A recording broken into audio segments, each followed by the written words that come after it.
नाज़िन वज़ीराअज़म इमरान ख़ान चयो आहे त कश्मीर मसइलो इंसानियत जो मसइलो बणिजी वियो आहे। बुज़दिल मोदी औरतुनि ऐं बुज़ुर्गनि ते ज़ुल्म पियो करे, हुन सां इंतिहा पसंदी उथंदी।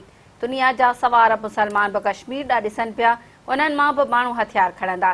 मोदी कन खोले ॿुधी छॾे त ईमान वारा माण्हू कॾहिं बि डिॼंदा नाहिनि। ज़ुल्म ख़िलाफ़ कश्मीरी विढ़ंदा। मोदी खे सिर जो जवाबु पथर सां मिलंदो। आउं गॾियल क़ौमुनि जे जनरल असेंबली वञी कश्मीरियुनि खे मायूस न कंदुसि। मालारल कश्मीर में भारतीय ज़ुल्म ख़िलाफ़ कश्मीरी भाइरनि सां यकजहती जे इज़हार तौरु मुज़फरआबाद में कयल जलसे खे ख़िताब कंदे वज़ीराअज़म इमरान ख़ान चयो त कश्मीर मसइलो इंसानियत जो मसइलो बणिजी वियो आहे। उते 40 ॾींहनि खां कश्मीरी भाइर भेनरूं बुज़ुर्ग ऐं ॿारड़ा कर्फ्यू हेठि आहिनि।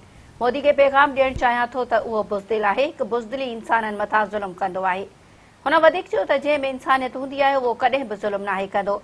मोदी भले केतिरो बि ज़ुल्म करे पर उहो कामयाबु न थींदो, छाकाणि त कश्मीरी अवाम मां मौत जो ख़ौफ़ ख़तमु थी चुको आहे। इमरान ख़ान वधीक चयो त मासूम कश्मीरियुनि मथां भारत जी 9 लख फ़ौज ज़ुल्म जी इंतिहा करे छॾी आहे। कश्मीरियुनि मथां ज़ुल्म जो मक़सदु इहो आहे त हिंदुस्तान रुॻो हिंदुनि जो आहे।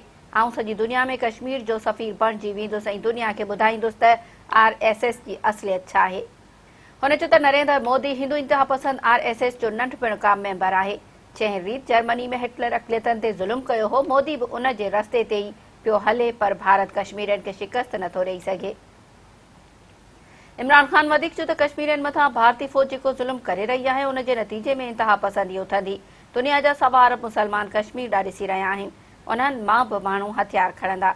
हुन वधीक चयो त मोदी कन खोले ॿुधी छॾे त ईमान वारो माण्हू मौत खां नाहे डिॼंदो। कश्मीरी उहा क़ौम आहे जेका साह जे आख़िरी घड़ी ताईं मुक़ाबिलो कंदी। भारत कश्मीर में जेको कुझु करे पियो, उन सां कश्मीरियुनि जो रद्द अमल ईंदो। हिंदुस्तान में 20 करोड़ मुसलमान बि मोदी खे पैगाम ॾेई रहिया आहिनि, उन्हनि भारतीय मुसलमाननि जो बि रद्द अमल ईंदो। मोदी खे सिर जो जवाबु पथर सां मिलंदो। इमरान ख़ान चयो त असां भारतीय पायलट ईअं वापसि न कयो हो, पर पाकिस्तान पुरअमन मुल्क आहे, असां अमन चाहियूं था ऐं ॻाल्हियुनि ज़रिए मसइले जो हल चाहियूं था। वज़ीराअज़म चयो त अॼु ताईं कश्मीरियुनि लाइ केर बि ईअं नाहे उथी बीठो जीअं आउं उथी बीठो आहियां। सभु इंतज़ारु कनि, ईंदड़ हफ़्ते गॾियल क़ौमुनि जे जनरल असेंबली में वञी रहियो आहियां ऐं इंशाअल्लाह पंहिंजे कश्मीरी भाइरनि खे मायूस न कंदुसि। आलमी मीडिया ते बि कश्मीर मसइले खे भरपूर नमूने उजागर कयां पियो।